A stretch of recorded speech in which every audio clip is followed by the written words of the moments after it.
بسم اللہ الرحمن الرحیم۔ اچھا بھائی، آج کیا کرنا تھا؟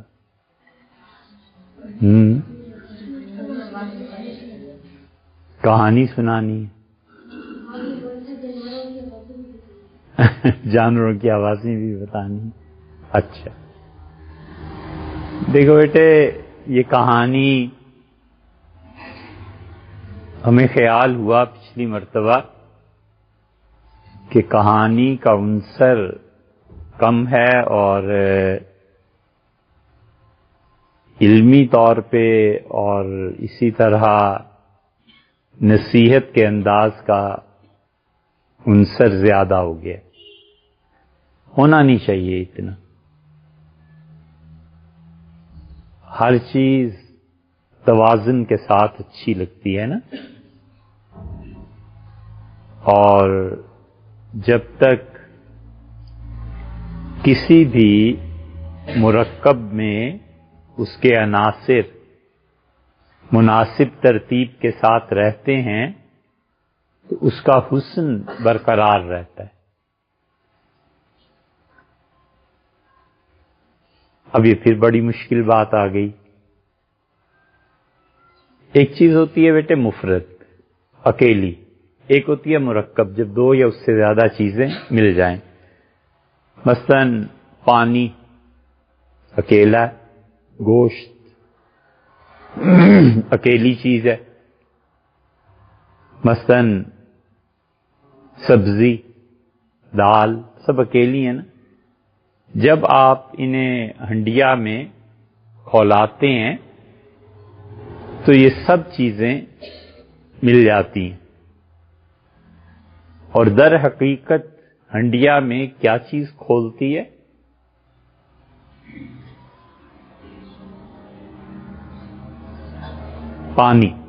پانی کھولتا ہے۔ جب پانی کھولتا ہے تو اس سے بھاپ پیدا ہوتی ہے۔ تو یہ مرکب جو بنتا ہے بیٹے، اس میں ہر چیز اپنے اپنے تناسب سے آئے تو اچھی ہے۔ نمک زیادہ ڈال دیا، اوفو کون کھائے؟ مرچیں زیادہ ہو گئیں، پریشانی ہوتی ہے نا۔ تو کہانی بھی بہت لائٹ سی ہونی چاہیے، جس میں آپ لوگوں کو صحیح معنی میں فرحت محسوس ہو، لطف اٹھائیں، خوش ہوں۔ میر باقر علی کہتے تھے کہانی، اور میر باقر علی جو تھے انہوں نے اردو کا پہلا اخبار دلی میں جاری کیا تھا بیٹے، اور دلی میں جب وہ آیا نا، جس میں ہاتھی جیسا زور، شیر جیسی طاقت تھی، غالب نے جس کو کہا تھا کون؟ بندر۔ اور غالب نے بندر کس کو کہا؟ انگریز کو۔ جب وہ آیا تو انہوں نے جہاں اور بہت سے خراب کام کیے، میر باقر علی کو انہوں نے بیٹے پریس بھی لگایا تھا۔ ان کے گھر کے سامنے انہیں پھانسی پہ چڑھا دی۔ ایک درخت تھا، اس میں رسا ڈالا، میر صاحب کی گردن میں ڈالا اور لٹکا دی۔ ان کے بیٹے تھے محمد حسین آزاد۔ یہ اردو زبان کے جو بڑے بڑے لوگ ہیں بیٹے، ان میں سے گنے جاتے ہیں۔ محمد حسین آزاد کی ایک بیٹی تھی۔ یہ بیٹیاں بڑی اچھی ہوتی ہیں، بڑی محنت کرتی ہیں، بہت کام کی ہوتی ہیں، اور بیٹے کبھی کبھی یہ اپنے بھائیوں سے زیادہ پڑھی لکھی ہوتی ہیں۔ اب اپنی بہنوں پہ غور کریں نا، بہنیں آپ کی آپ سے زیادہ پڑھی لکھی ہیں کہ نہیں؟ ہے نا؟ بہت سی بہنیں بڑی عقل مند ہوتی ہیں، وہ بتاتی ہیں کیا کرنا ہے کیا نہیں کرنا۔ ان کی بیٹی بچوں اتنی اچھی تھی کہ محمد حسین آزاد نے کہا کہ میں نے اپنے والد سے جو کچھ بچپن میں لیا اور جو کچھ میں نے زندگی میں پڑھا، تعلیم حاصل کی سب میں نے اپنی بیٹی میں منتقل کر دی۔ ان کی بیٹی لکھتی تھی، اور کیا مجال ہے بیٹے کہ ان کے والد کے قلم میں اور بیٹی کے قلم میں کوئی شناسہ پیدا ہو جو تمیز کر سکے کہ کہاں والد کی تحریر ختم ہوئی اور کہاں سے بیٹی کی تحریر کا آغاز ہو۔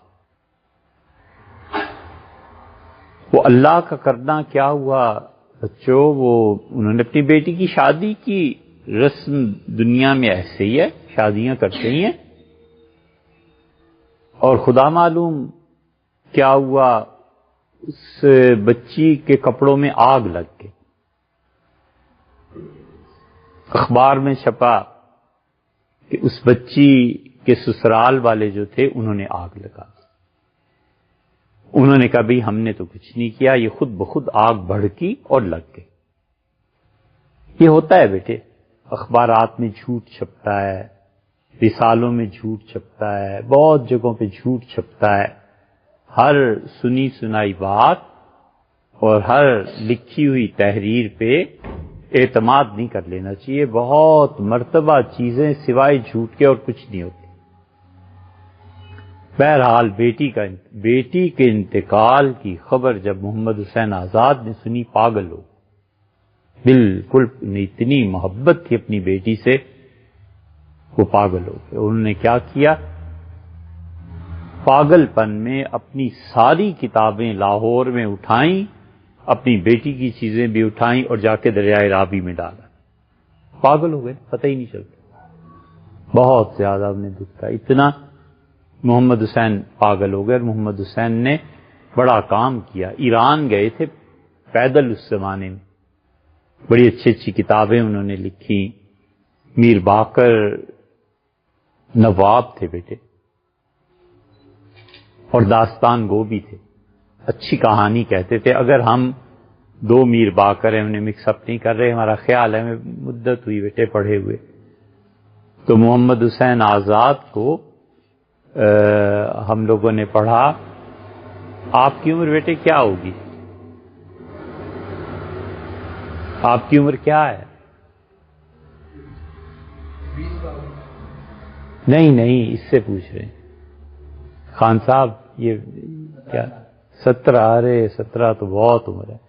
ہم نے بیٹے 15 سال سے بھی پہلے، 15 سال کی عمر سے پہلے محمد حسین آزاد کو پڑھ لیا تھا، میر باقر کو بھی پڑھ لیا تھا۔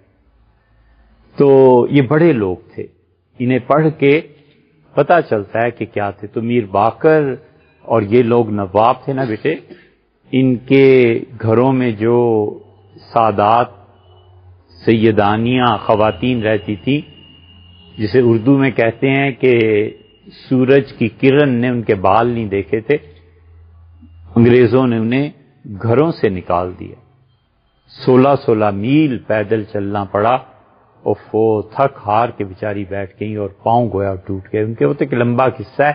ہم آپ سے یہ عرض کر رہے تھے کہ کہانی تو وہ لوگ کہتے تھے، اور بہت اچھی کہانی سے کہانی اور کہانی سے کہانی۔ تو جو چیز آپ لوگوں کو آج ہم سوچ رہے تھے کہ نام رکھتے ہیں نا، تو آپ کی اس کہانی کی مجلس کا بھی کوئی نام ہونا چاہیے۔ پھر ہمیں خیال آیا کہ ایک نام ہم آپ کو دیں، آپ سوچیں یہ نام رکھا جا سکتا ہے یا نہیں۔ یہ کہانیاں کسی وقت میں اگر خدا کو منظور ہوا تو ایک پورا سلسلہ بن جائے گا نا، لوگ دیکھیں گے۔ تو اگر بچے آپ لوگ اس پہ محنت کریں، کام کریں بڑے ہو کے، تو آپ اس کا نام رکھیں امید سحر۔ امید سحر، ٹھیک ہے؟ ہمارا تجویز کردہ ہے، آپ کی اپنی مرضی۔ اچھا، تو ہم بات کر رہے تھے پچھلی مرتبہ، یہ ایک تو اکبر بادشاہ کی بات تھی، ہے نا؟ اکبر بادشاہ کی کہانی تھی۔ اکبر بادشاہ کیا کیا کہانیاں اس سے وابستہ ہیں۔ یہ جتنے مغل تھے نا بیٹے، یہ سارے کے سارے امپائر کو قائم کرنے میں بہت بڑے لوگ تھے، بڑا کام کیا انہوں نے۔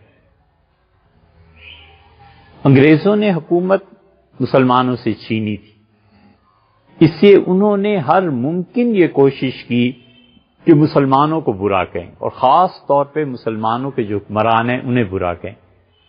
اور اس میں ان کے ساتھ جو معاون ثابت ہوئے، جنہوں نے ان کی مدد کی، وہ ہندو تھے۔ اور کچھ تھوڑا بہت تو انسانی زندگی میں کمی بیشی ہوتی ہے، اس کمی بیشی کو بڑھا کر انہوں نے مغلوں کی تاریخ کو پورا زور لگا دیا کہ مسخ کر۔ اس لیے بیٹے یہ مغلوں کی 400 سال کی جو شاندار تاریخ ہے، بہت زبردست ہسٹری ہے ان کی، اس کو گوروں نے خراب کیا، گوروں کے ساتھ مل گئے ہندو، انہوں نے خراب کیا۔ اب جب فارسی پڑھتے ہیں نا، تو آپ فارسی پڑھ کے جب نئی بڑی کتابیں پڑھیں گے تو آپ کو پتا چلے گا کہ ایسے ہی نہیں انہوں نے اتنا بڑا سب کانٹیننٹ سنبھال لیا اور ایسے ہی نہیں حکمرانی کرتے رہے، بڑی خوبیاں تھیں، بڑے اوصاف تھے ان۔ بات ایک اور بھی چل رہی تھی، وہ یہ کہ ہم نے کہا کہ جانوروں کی آوازوں کو کیا کہتے ہیں، ٹھیک ہے، یہ بات چل رہی تھی نا۔ تو پھر خیال آیا کہ آپ سے بات کریں، شاید پہلے بھی ہوئی تھی، جانوروں کے گھروں کو کیا کہتے ہیں؟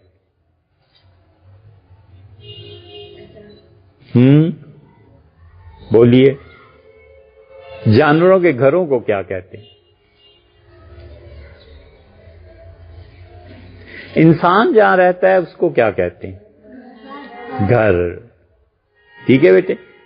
اسی طرح جہاں پر سانپ رہتا ہے اس کو کیا کہتے ہیں؟ ہم نے بتایا تھا، بمبی۔ سانپ کے گھر کو بمبی کہتے ہیں۔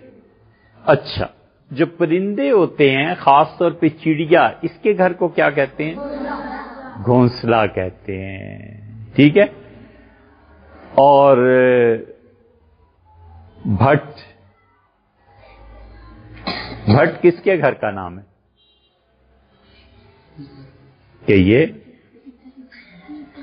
اور بھٹ بنیادی طور پہ بیٹے کھوہ کے لیے استعمال ہوتا ہے۔ کھوہ، کھوہ کہتے ہیں غار کو بھی، اور کھوہ در حقیقت اس کو کہتے ہیں کہ جانور نے زمین کو اچھی طرح کریدا ہو اور زمین میں اندر جا کے اپنا گھر بنایا ہو، اور اس کے دو منہ ہوں، ایک جہاں سے وہ داخل ہو سکے اور دوسرا جہاں سے وہ نکل سکے۔ خرگوش، اور چوہے، چوہے کے گھر کو تو نہیں کہتے،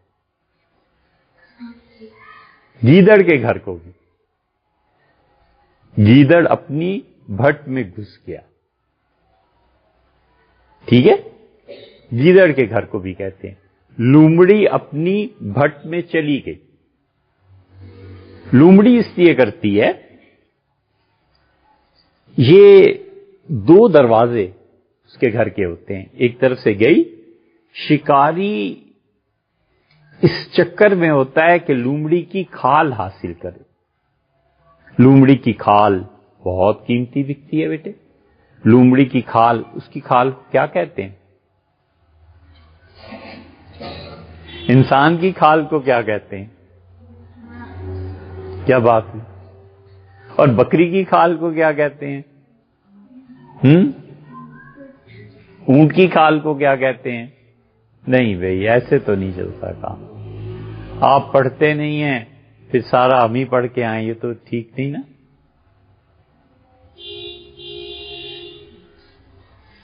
اچھا، کیا بات ہو رہی تھی؟ ہاں، وہ اس طرح کرتی ہے کہ اپنے گھر میں ایک طرف سے داخل ہوتی ہے لومڑی۔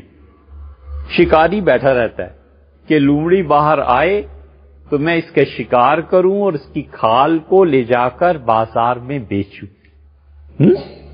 اور لومڑی دوسرے دروازے سے نکل جاتی۔ دھوکہ دے دیا نا۔ اسی لیے لومڑی جو ہے یہ دھوکے کے لیے استعمال ہوتی ہے۔ لومڑی جو ہے یہ دھوکہ دیتی ہے۔ اسی کو عربی زبان میں بیٹے منافقت بھی کہتے ہیں، نفق۔ نفق کا مطلب سرنگ، ایک طرف سے گئی اور دوسری طرف سے نکل گئے۔ یہ انسانوں نے بھی جب تہذیبیں زیادہ نازک ہو جاتی ہیں نا، انسانوں کی تہذیب میں، تمدن میں، حکمرانی میں بیٹے وہ لوگ رہتے ہیں جو سٹرگل کرتے ہیں. یہ بہت نرم و نازک جو انسان ہوتے ہیں نا، یہ کسی کام کے نہیں ہوتے. سٹرگل، جد و جہد، جد و جہد، کام کرنا، محنت کرنا. جب بہت سے لوگ محنتی اور کام کرنے والے جمع ہو جاتے ہیں، اپنا لوہا منوا لیتے. کبھی نہیں ہوتا بیٹے کہ ٹائم ایک اور آپ کے زمانے کے لوگ یہ مان جائیں کہ آپ بڑے آدمی. آپ کو بیک وقت دو محاذ پہ لڑنا پڑتا ہے. ایک اس محاذ پہ لڑنا ہوتا ہے کہ ٹائم میں آپ ثابت کریں کہ میں کچھ ہوں، اور ایک آپ کے معاصرین جو ہوتے ہیں نا، ان کو دیکھے بغیر اپنا کام بہتر کرتے رہنا. یہ دونوں چیزیں انسان کو پیچھے کی طرف دھکیلتی ہیں اور آپ نے آگے جانا. تو انسان وہی کام کے جو سٹرگل کرتے ہیں، شدید محنت. علامہ اقبال نے بڑا اچھا شعر کہا ہے، بہت اچھا شعر کہا. اسے ہمیشہ لکھ کے اپنے ٹیبل پہ رکھنا چاہیے. علامہ اقبال کہتے ہیں کہ ہے شباب اپنے لہو کی آگ میں جلنے کا نام، ہے شباب اپنے لہو کی آگ میں جلنے کا نام. آپ میں اب جوان ہو رہے ہیں نا، آپ بچے جوان ہیں نا، جوانی میں آدمی اپنے خون میں خود جلتا ہے. اس کے خون میں جو آگ پیدا ہوتی ہے نا، کام، سٹرگل، کوشش، محنت، سعی، یہ سب چیزیں اس میں خود جلتا ہے کہ کام کرے اور محنت کرے اور محنت کرے. آپ لوگ رات کو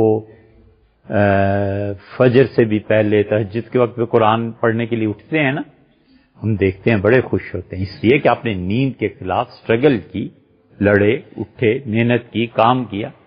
یہ زندگی ہے. ٹھیک ہے نا بیٹے؟ زندگی ہمیشہ جد و جہد اور زندگی ہمیشہ سٹرگل کے ساتھ گزرتی ہے. جو لوگ بہت نرم و نازک ہوتے ہیں نا، یہ کسی کام کے نہیں ہوتے. ان سے تہذیبیں بھی وابستہ نہیں ہوتی. لکھنؤ کی تہذیب کبھی ایسی ہو گئی تھی بیٹے. اب تو لکھنؤ میں کچھ ایسا رہا نہیں، لیکن یہ لکھنوی جو تھے نا، لکھنؤ میں رہنے والے، انگریزوں نے جب ظلم کیے زیادہ تو دلی کے لوگ جا کر لکھنؤ میں بس گئے تھے. اوفو، لکھنوی مزاج ایسے لیے دیے رہنا، لکھنوی مزاج کی نزاکت، لکھنؤ کے کھانے. ہم تو لکھنؤ میں جاتے تھے تو بہت ہنستے رہتے تھے لکھنویوں کو دیکھ کے، اگرچہ اب وہ نہیں رہے. ان کے گھروں میں بھی دو دروازے ہوتے تھے. جب کوئی مر جاتا تھا تو اس کی میت کو اس دروازے سے نہیں لے جاتے تھے جہاں سے روز آتے جاتے ہیں، پیچھے ایک دروازہ گھر کے وہاں سے لے جاتے تھے. کہتے تھے وہ جہاں سے زندے آتے ہیں وہیں سے مردے بھی جائیں گے تو بہت بدشگونی ہو جائے گی. تو لومڑی، گیدڑ، ان کی کیا گھر کو کیا کہتے ہیں؟ بھٹ. بھٹ پہ اردو زبان میں ایک محاورہ بھی ہے.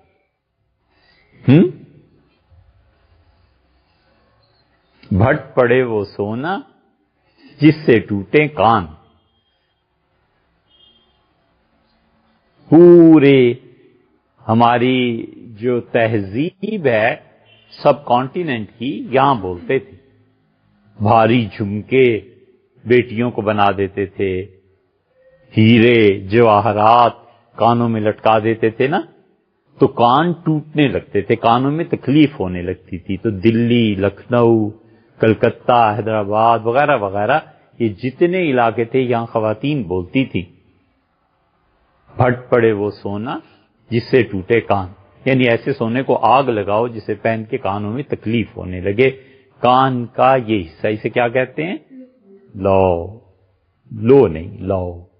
کان کی لو جس سے درد محسوس کرنے کو ہوتے ہوتے یہ محاورہ بیٹے استعمال ہونے لگا جب خیر اور اچھائی کی چیز سے آپ کو شر ملنے لگے.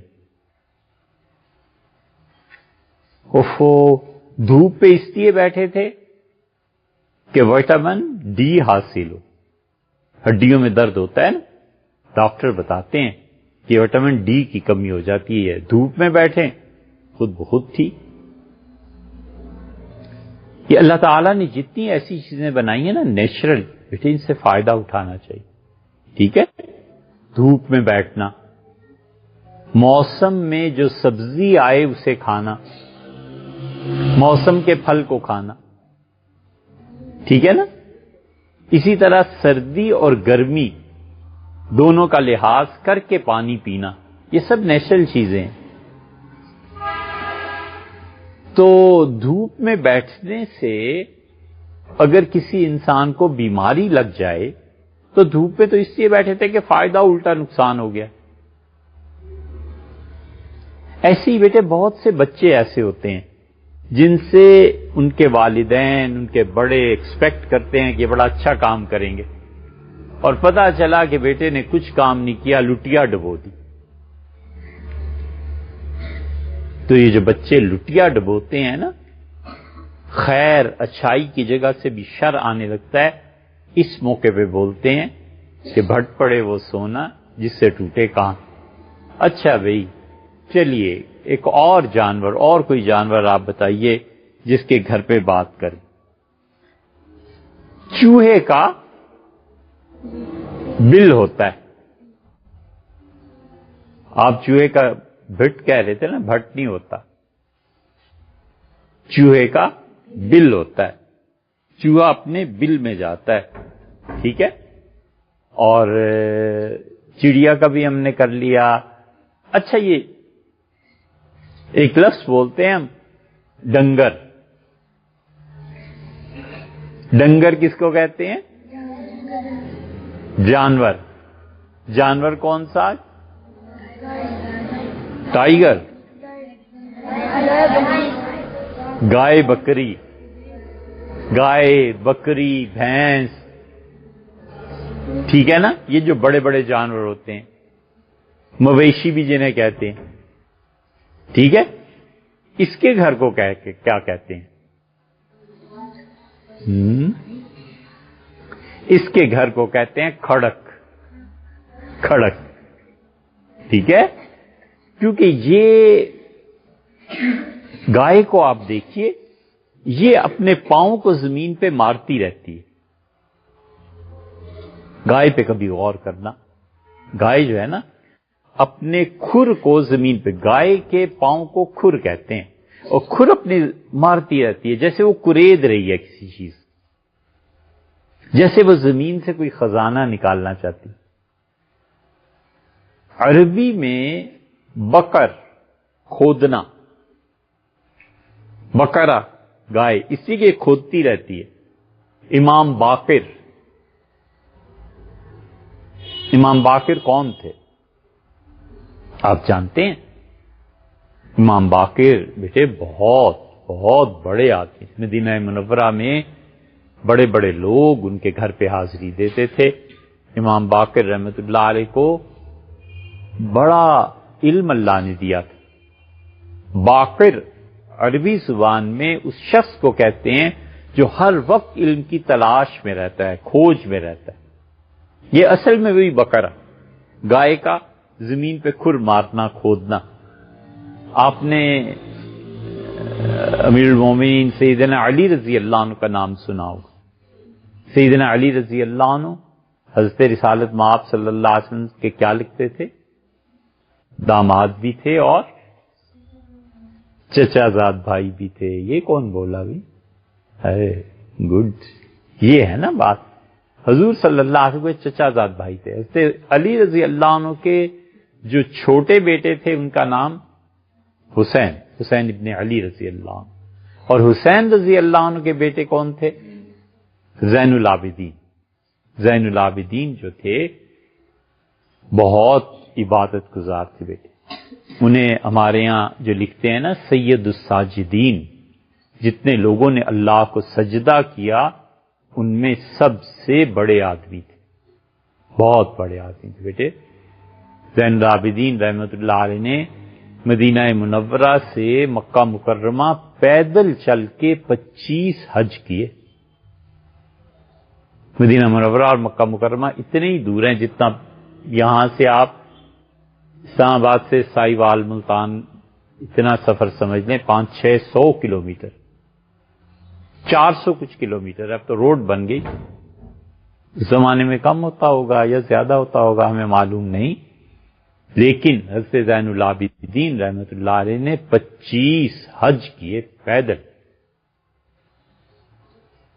اور یزید نے بیٹے جب اس کی فوجوں نے کربلا میں سارے حضرات کے ساتھ لڑائی کی، شہید کیا، اسی لیے بیٹے ہم اہل سنہ جو ہے نا، ہمارا یہ عقیدہ ہے، ہمارے عقیدے میں یہ بات شامل ہے کہ یزید بڑا ظالم آدمی ہے۔ اب جب پڑھیں گے تو آپ کو پتا چلے گا کہ ہمارا عقیدہ کیا ہے، ٹھیک ہے، بڑا ظالم آدمی تھا۔ ایک حضرت زین العابدین رحمۃ اللہ علیہ حضرت حسین رضی اللہ عنہ کی اولاد میں سے بچ گئے، ان کی اولاد کو بھی قتل کر دیا۔ تو یہ لیٹے ہوئے تھے چارپائی پہ، تو ایک فوجی آیا، سپاہی اس نے ایسے ہٹائی ان کی چادر اور مارنے لگا۔ دوسرے نے کہا چھوڑ دو، حسین کی اولاد میں ایسے یہ اس کا بیٹا ہے لیکن بیمار ہے، ہمارے خلاف لڑا نہیں ہے، اسے چھوڑ دو۔ اگر حضرت زین العابدین رحمۃ اللہ علیہ شہید ہو جاتے، حسینی سید دنیا سے ختم ہو جاتے۔ حضرت زین العابدین رحمۃ اللہ علیہ امام تھے، بہت بڑے آدمی تھے۔ حضرت زین العابدین کے بیٹے کون تھے؟ اب آئی نا بات، امام باقر۔ امام باقر جو تھے یہ حضرت زین العابدین رحمۃ اللہ علیہ کے صاحبزادے تھے، بڑا علم تھا بھئی ان کے پاس۔ اب کیا آپ کو بتائیں، مدینہ منورہ میں بڑے بڑے علماء ان کے گھر جاتے تھے پڑھنے کے لیے، اور امام باقر رحمۃ اللہ علیہ میں کچھ بھی نہ ہوتا، نہ علم ہوتا، نہ کوئی اور چیز ہوتی۔ تو ہماری کتابوں کی یہ روایت ہے، ایسے جابر ابن عبداللہ رضی اللہ عنہ نے امام باقر کو دیکھا۔ امام باقر لڑکے سے تھے، 17-18 سال کے رہے ہوں گے، تو اسے جابر بن عبداللہ کے پاس کے، جابر ابن عبداللہ رضی اللہ عنہ نابینا ہو گئے تھے، تو انہوں نے کہا ہم آپ کے پاس آئے ہیں تاکہ حضور صلی اللہ علیہ وسلم کا جو آخری حج تھا نا اس کا قصہ سنیں۔ تو انہوں نے کہا کون؟ تو انہوں نے اپنا نام بتایا۔ انہوں نے کہا کس کے بیٹے؟ ان کا زین العابدین کے۔ انہوں نے کہا اوہو، نظر نہیں آتا تھا نا، بوڑھے ہو گئے تھے بہت۔ تو انہوں نے کہا میرے بیٹے اپنا سینہ کھول دو۔ تو انہوں نے بٹن کھولے، انہوں نے سینے پہ ہاتھ رکھا اور کہا میرے بیٹے، حضور صلی اللہ علیہ وسلم نے مجھ سے کہا تھا کہ میرا پڑپوتا آئے گا، اسے میرا سلام کہنا۔ حضور صلی اللہ علیہ وسلم نے انہیں سلام بھیجا تھا۔ یہ ہمارے اہل السنہ کے عقیدے کی کتابوں میں آپ کو یہ روایت ملے گی، بہت بڑے آدمی۔ تو جانور جہاں رہتے ہیں اس جگہ کو، ان کے گھر کو کیا کہتے ہیں؟ ابھی بتایا تھا، کھڑک۔ کھڑک کہتے ہیں کیونکہ کھڑکھڑاہٹ ہوتی ہے نا، صحیح ہے، کھڑکھڑاہٹ ہوتی ہے نا، آواز جو کھڑکھڑانے کی پیدا ہوتی ہے تو اس کو کہتے ہیں کھڑک۔ اسی کو کسی زمانے میں بیٹے باڑا کہتے تھے۔ باڑا وہ جگہ جہاں پر جانوروں کو جمع کیا جائے، رکھا جائے، ٹھیک ہے۔ یہ باڑا کا لفظ جو تھا نا اردو میں پھر یہ بدنام ہو گیا، اسی لیے پہلے امام باڑا کہتے تھے جہاں پہ امام کا ذکر کیا جائے، پھر انہوں نے بدلا اس لفظ کو، اب امام بارگاہ کہتے ہیں نا۔ یہ باڑا کا لفظ اصل میں جانوروں کے لیے استعمال ہوتا تھا جہاں پر انہیں جمع کیا جائے۔ یہ تو چلیے کتنے نام بتا دیا آپ کو، بمبی بتا دیا، کھڑک بتا دیا، اور بل بتا دیا، اور ہیں بھٹ بتا دیا، گھونسلہ بتا دیا، کچھار کس کی ہوتی ہے؟ شیر کے گھر کو کیا کہتے ہیں؟ کچھار۔ یہ جب آپ اردو پڑھیں گے نا تو آپ اس میں لکھ لیں، مثلاً یہ فکر آپ کو ملے گا کہ وہ کچھار سے نکلا، تو آپ فوراً سمجھ جائیں گے کہ یہ شیر ہے جو کچھار سے نکل رہا ہے۔ آپ کو گھر کا پتہ ہوگا نا اس کے گھر کو کیا کہتے ہیں۔ اچھا اسی طرح بیٹے انسانوں کے گھروں کو کیا کہتے ہیں؟ انسانوں میں جو پیشہ ہوتا ہے نا، پیشے کے ساتھ جب انسان منسلک ہو جاتے ہیں تو پھر ان کی جگہوں کا نام پڑ جاتا ہے۔ مثلا آپ کسی پیشے کا نام لیجئے، پولیس، پولیس، فوج اور پولیس کے لوگ جن گھروں میں رہتے ہیں اس کو کیا کہتے ہیں؟ بیرک۔ فوج واپس بیرکس میں چلی گئی، یعنی فوج نے لڑائی کی یا کچھ کام کیا اور کام کرنے کے بعد وہ اپنے جگہوں پہ لوٹ گئے۔ اور بیرک ماسٹر، انگریزوں کے زمانے میں یہ ایک عہدہ ہوتا تھا بیٹے، وہ ماسٹر جو تھا نا وہ در حقیقت انجینئر ہوتا تھا، وہ بڑی بڑی بیرکس تیار کرتا تھا فوج کے لیے، پولیس کے لیے۔ تو پولیس اور فوج جہاں جا کر رہتی ہے نا، اس کو کیا کہتے ہیں؟ بیرکس۔ اچھا، اسی طرح انسانوں میں ہم لوگوں نے درجات بنائے ہیں، اللہ تعالیٰ نے نہیں کیا بیٹے ایسے۔ اللہ نے ہم سب کی یہ ذمہ داری لگائی ہے کہ ہر آدمی کی بنیادی ضروریات زندگی پوری ہونی چاہیے۔ اللہ نے ایسے نہیں کیا کہ کچھ انسانوں کو بہت زیادہ دولت ہو اور کچھ کے پاس رہنے کے لیے بھی جگہ نہ ہو۔ یہ بیٹے ظلم کا نظام ہے جس دنیا میں مرتب ہوا ہے، یہ انسان ظلم کرتے ہیں۔ ایک کروڑوں پتی ہے، ایک کو کھانے کو نہیں مل رہا، ایک کے بچے جا کر انگلینڈ اور امریکہ پڑھ رہے ہیں، ہمیں یہاں پڑھنے کو کتاب نہیں مل رہی۔ یہ نظام جو ہے نا بیٹے، اسے بہت دانش مندی سے تبدیل کرنا ہے۔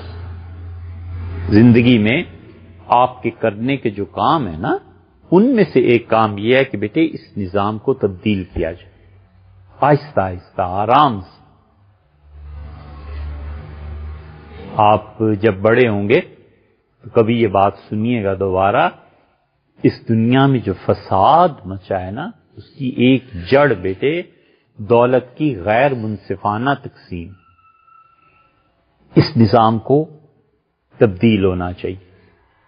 ہم سب کو بنیادی ضروریات زندگی ملنی چاہیے، ہم سب کی پڑھائی ہونی چاہیے، ہم سب کا میڈیکل ہونا چاہیے، ہم سب کے پاس سواری ہونی چاہیے، ہم سب کے پاس گھر، سر چھپانے کی جگہ ہونی چاہیے۔ یہ بنیادی ضروریات زندگی ہیں بیٹے، ہر انسان ڈیزرو کرتا ہے، صحیح ہے نا؟ اور ظالم لوگ چند ایک وہ سارا پیسہ کھینچ لیتے ہیں، خون چوس لیتے ہیں۔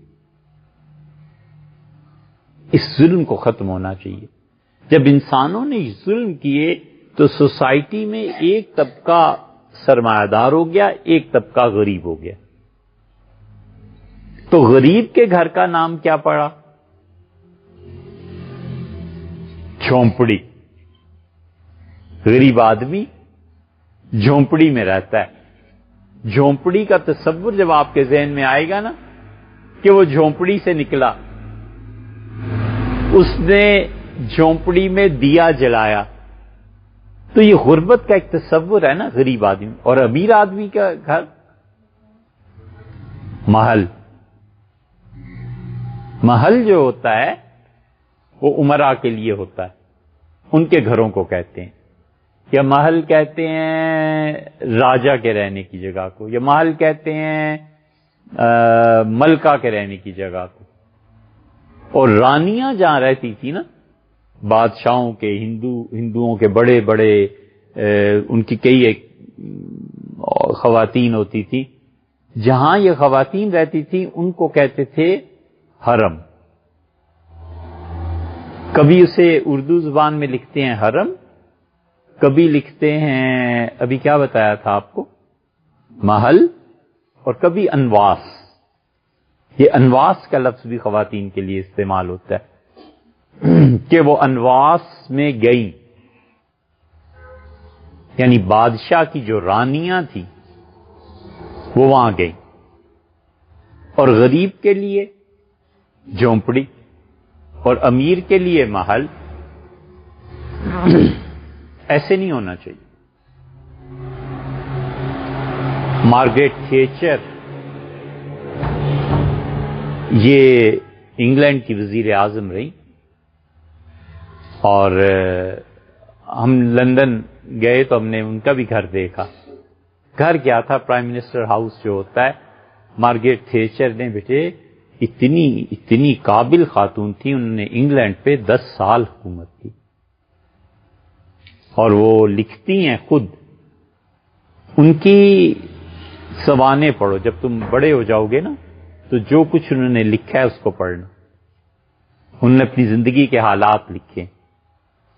چھوٹی سی کتاب ہے، کتنے صفحے ہوں گے؟ 1000 کے قریب، 1000 صفحے. اسے پڑھو. اس نے لکھا ہے کہ میں حکومت سے کہتی رہی کہ میرے گھر میں کمرے تھوڑے ہیں، ایک کمرہ مجھے بنانے کی اجازت دی جائے. پارلیمنٹ نے اجازت ہی نہیں دی. انہوں نے کہا اسی گھر میں رہو، نہیں بنانے دیا. ایسے ہی ہوتا ہے بیٹے. جن ممالک میں انصاف قائم ہوتا ہے، عدل قائم ہوتا ہے، وہ یہی اپنی رعایا کے ساتھ ان کا یہ بین الاقوامی سطح پہ جو کرتے ہیں وہ ایک الگ بات ہے، لیکن اپنی رعایا کے ساتھ وہ یہ کرتے ہیں. تو غریب کا جھونپڑا، امیر کا محل. اچھا، اور جہاں پہ صوفی رہتا ہے اس کو کیا کہتے ہیں؟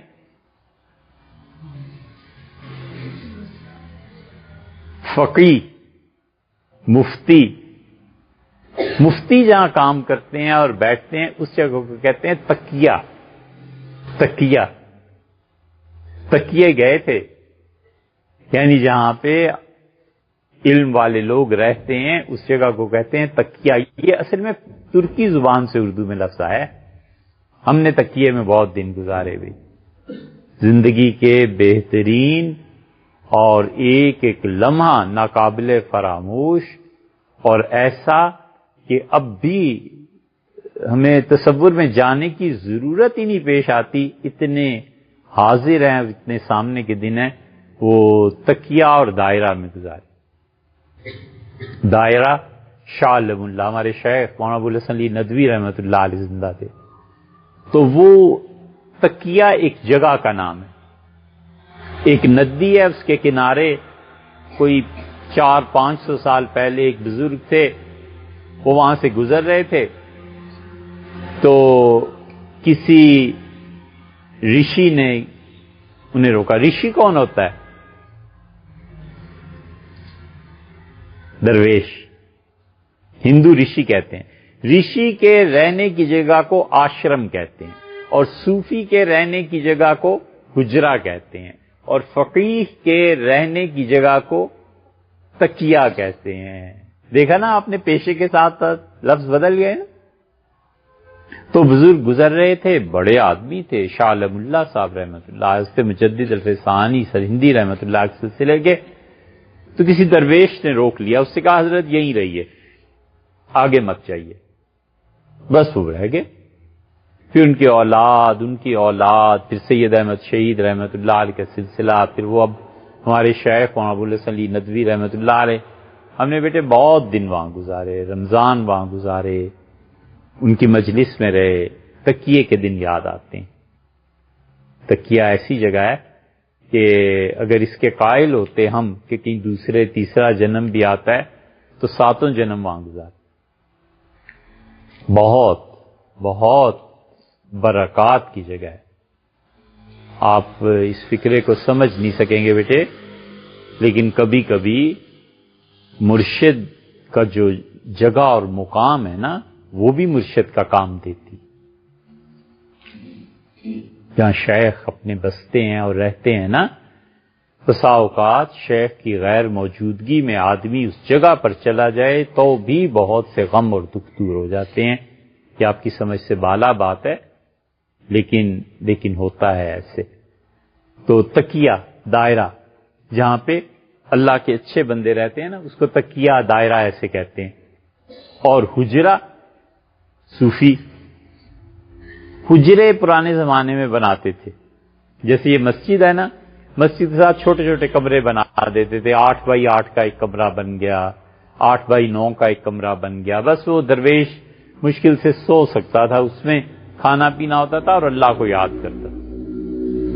یہ حجرے جو تھے بیٹے، انہوں نے اس امت کی تقدیر بدلی ہے۔ بہت اللہ کو یاد کرنے والے، بہت رونے والے، اب تو کوئی روتا ہی نہیں۔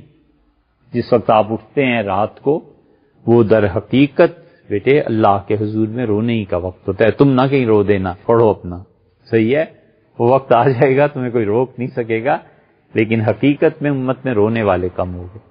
تو جہاں صوفی اللہ کو یاد کرتے تھے، اللہ اللہ کرتے تھے، وہاں ہندوستان میں ایک جگہ ہے بیٹے، میاں جی نور محمد صاحب رحمۃ اللہ علیہ کا حجرہ ابھی تک ہے۔ ہم نے وہ حجرہ دیکھا، میاں جی نور محمد صاحب رحمۃ اللہ گزرے ہوئے 200-250 سال ہو گئے، حجرہ دیکھا تو ایسے ہوا جیسے ابھی حضرت یہاں سے اٹھ کے گئے۔ اتنا نور ہے اس حجرے میں، اتنا ذکر، اللہ کی یاد ان لوگوں پہ اتنی غالب تھی، انہوں نے دعا کے ذریعے تقدیر بدلی۔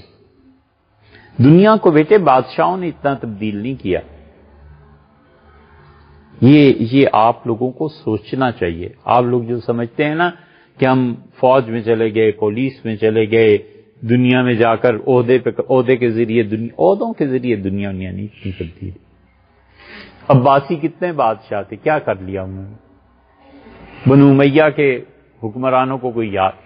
دنیا تبدیل ہوئی بیٹے امام ابو حنیفہ رحمۃ اللہ علیہ کے نظریے سے، انہوں نے قانون کو لکھا۔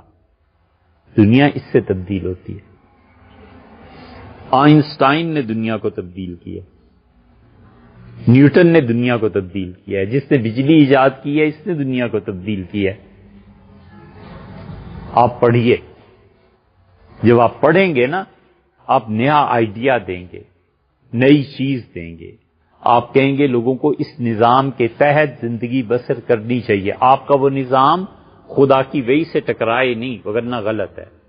خدا کی وحی سے نہ ٹکرانے والا نظام آپ کوئی لائیں گے، دنیا تبدیل ہو جائے گی۔ دنیا کو تبدیل کیا ہے ان لوگوں نے جنہوں نے وحی سے فائدہ اٹھایا۔ ٹھیک ہے نا بیٹے؟ دنیا کو اقتدار کم تبدیل کرتا ہے، انسانوں کے نظریات زیادہ تبدیل کرتا ہے۔ تو جہاں صوفی رہتے ہیں اس کو کیا کہتے ہیں؟ حجرہ۔ اور جہاں فقیر رہتے ہیں، مفتی، اس کو کیا کہتے ہیں؟ تکیہ۔ اور رشی تو درویش ہے، جہاں رہتا ہے اس کو کیا کہتے ہیں؟ آشرم۔ صحیح ہے؟ اچھا، اور کس کے نام؟ چلیے اب تو وقت ہوگا، ٹھیک ہے۔